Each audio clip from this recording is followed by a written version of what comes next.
1/2/2024 அன்று தில்லியில் காவிரி மேலாண்மை வாரியத்தினுடைய கூட்டம் நடந்து முடிந்திருக்கிறது. இதுவரைக்கும் பல முறை அந்த குழு கூடி ஹல்தர் அதனுடைய தலைவர் தலைமையில் கூடியிருக்கிறது. தமிழ்நாட்டிற்கு எவ்வளவு நீர் விட வேண்டும் என்று தீர்மானத்தை நிறைவேற்றி இருக்கிறது. அதையெல்லாம் கர்நாடகம் ஒருபோதும் பின்பற்றியதே கிடையாது.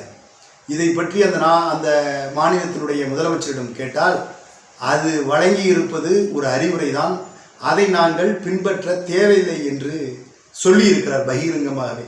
ஆனால் இந்த கூட்டத்தில் அதை வழிநடத்தக்கூடிய அதனுடைய தலைவர் ஹல்தர் அவர்கள் கர்நாடகத்தினுடைய இந்த நிலைப்பாட்டை கண்டித்து ஒன்றியத்தினுடைய நீர்வளத்துறைக்கு ஏதாச்சும் கடிதம் எழுதியிருக்கிறாரா என்றால் எந்த கடிதமும் இல்லை, எந்த புகாரும் கர்நாடகம் மீது இல்லை. தமிழ்நாடு தொடர்ச்சியாக போராடிக்கொண்டே இருக்கிறது தண்ணீர் வேண்டும் என்று.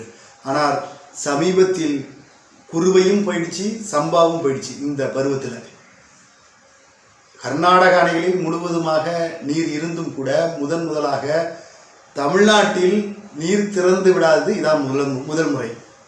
அப்படி தன்னுடைய நிலைப்பாட்டை சாதித்து இருக்கிறது கர்நாடகம். அதனுடைய அடுத்த பாய்ச்சலாக மேகேதாட்டு அணை கட்டியே தீர்வோம் என்று அவர்கள் கர்ஜித்து கொண்டிருந்தார்கள். அதை நிறைவேற்றுவதற்கான முதல் படியை எடுத்து வைத்திருக்கிறார்கள், சட்டப்படியாக எடுத்து வைத்திருக்கிறார்கள். என்னவெனில் இந்த 1/2/2024 கூடிய காவிரி மேலாண்மை ஆணைய கூட்டத்தில் இந்த மேகேதாட்டு அணை கட்டுவது குறித்த ஒரு தீர்மானம் நிறைவேற்றப்பட்டிருக்கிறது. அந்த தீர்மானம் நிறைவேற்றப்பட்டு பெரும்பான்மையான உறுப்பினர்கள் அதற்கு வாக்களித்து அது ஒன்றியத்தினுடைய நீர்வளத்துறைக்கு அனுப்பி வைக்கப்பட்டிருக்கிறது.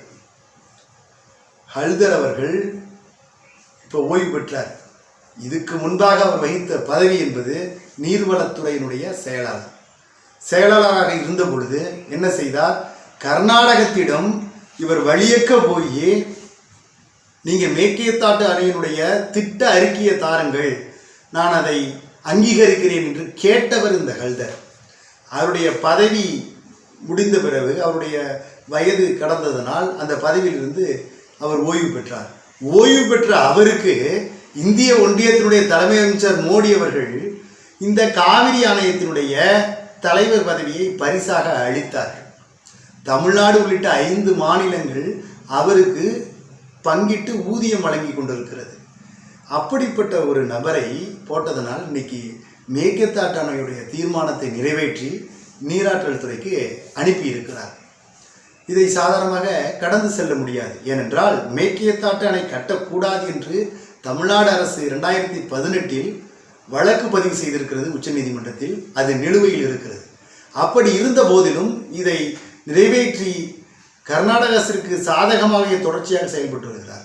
இதை கண்டித்து காவிரி உரிமை மீட்பு குழு அதன் தலைவர் ஐயா பே மணியரசன் அவர்கள் பல போராட்டங்களை முன்னெடுத்திருக்கிறார்கள்.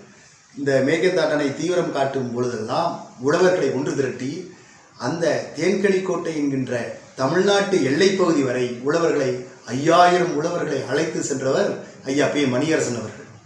எப்பொழுதெல்லாம் காவிரிக்கு நீதி மறுக்கப்படுகிறதோ அப்பொழுதெல்லாம் போராடி பெறுபவராக இருக்கின்ற அமைப்பு தான் காவிரி உரிமை மீட்பு குழு. அதனுடைய ஒருங்கிணைப்பாளர் ஐயா பே மணியரசன் தலைமையில் இயங்கி வருகிறது.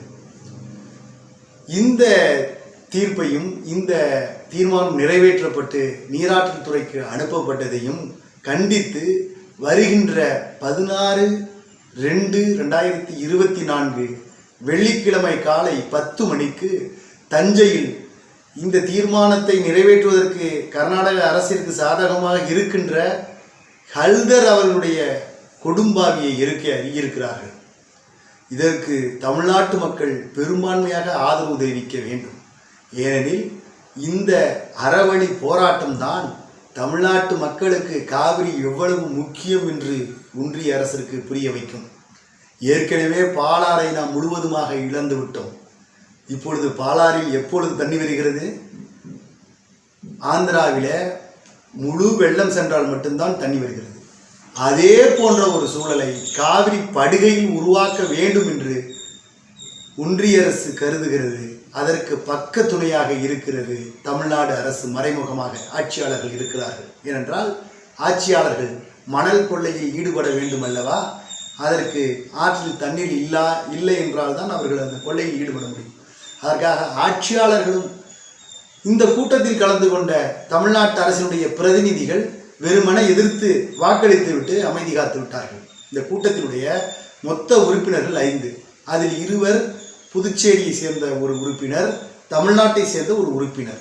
இவர்கள் 2 மட்டுமே மேகேதாட்டு அணைக்கு எதிராக வாக்களித்திருக்கிறார்கள். மற்றவர்களாம் ஆதரவாக வாக்களித்து ஜனநாயகப்படி மேகேதாட்டு அணை கட்டிவிடலாம் என்ற முடிவுக்கு அவர்கள் வந்து விட்டார்கள், கர்நாடக அரசுக்கு சாதகமாக. இவர் ஒன்றிய அரசினுடைய நபர், இந்த ஹல்தர் என்பவர். ஒன்றிய அரசு என்ன சொல்கிறதோ அதை செயல்படுத்தக்கூடியவர் தான். ஆகவே இதை கண்டித்து காவிரி உரிமை மீட்பு குழு வருகிற 16/2/2024 அன்று நடத்தக்கூடிய அவருடைய குடும்பாவி எரிப்பு போராட்டத்தில் பெருவாரியாக கலந்து கொள்ள வேண்டும். ஏனெனில் இங்கிருந்து நடிக்கின்ற சித்தார்த் என்ற ஒரு நடிகர் தன்னுடைய படத்திற்கு விளம்பரத்திற்காக பெங்களூர் சென்று ஒரு செய்தியாளர் சந்திப்பில் ஈடுபடுகிறார். அப்பொழுது ஈடுபடும் பொழுது, நீங்கள் தமிழ்நாட்டை சேர்ந்தவர், இங்கு காவிரி பிரச்சனை நடந்து கொண்டிருக்கிறது, நீங்கள் இங்கு பேட்டி எடுக்கக்கூடாது, நீங்கள் இங்கிருந்து கிளம்புங்கள் என்று கர்நாடகத்தினுடைய அந்த இனவெறி கும்பல் அவரை அச்சுறுத்துகிறது. அந்த கூட்டத்தை பாதியில் நிறுத்திவிட்டு வெளியேறுகிறார்.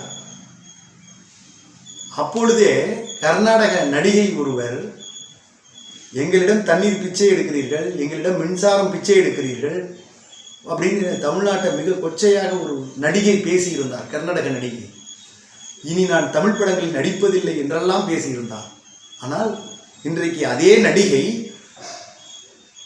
சூப்பர் ஸ்டார் ரஜினிகாந்த் நடிக்கக்கூடிய லால் சலாம் என்ற ஒரு திரைப்படத்தில் கதாநாயகியாக நடிக்கிறார். இந்த படம் தமிழ்நாட்டில் ஓட விடலாமா?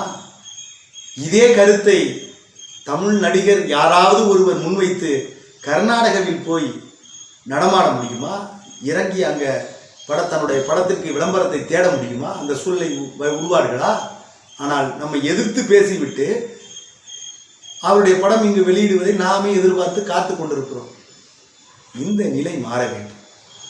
தமிழர்கள் இன உணர்வு பெற்று செயல்பட்டால்தான் இழந்த உரிமைகளையும் நம்மால் மீட்க முடியும், இருக்கின்ற உரிமைகளையும் நம்மால் காக்க முடியும். எனவே இந்த புரிதலுக்கு வாருங்கள் தமிழர்களே. இந்த ஹல்தருடைய குடும்பாவி எரிப்பு போராட்டம் என்பது ஒரு அறவழி போராட்டத்தினுடைய வடிவம்தான். இது வன்முறை போராட்டம் அல்ல. ஐயா பே மணியரசன் அவர்கள் காவிரி உரிமை மீட்பு குழுவினுடைய ஒருங்கிணைப்பாளர் தலைமையில் வருகின்ற 16/2/2024 வெள்ளிக்கிழமை காலை 10 மணிக்கு தஞ்சையில் நடைபெற இருக்கின்ற அந்த போராட்டத்தை மக்கள் திரள் போராட்டமாக ஆக்கி வெற்றி பெற செய்வோம் என்று கேட்டுக்கொண்டு விடைபெறுகிறேன். நன்றி, வணக்கம்.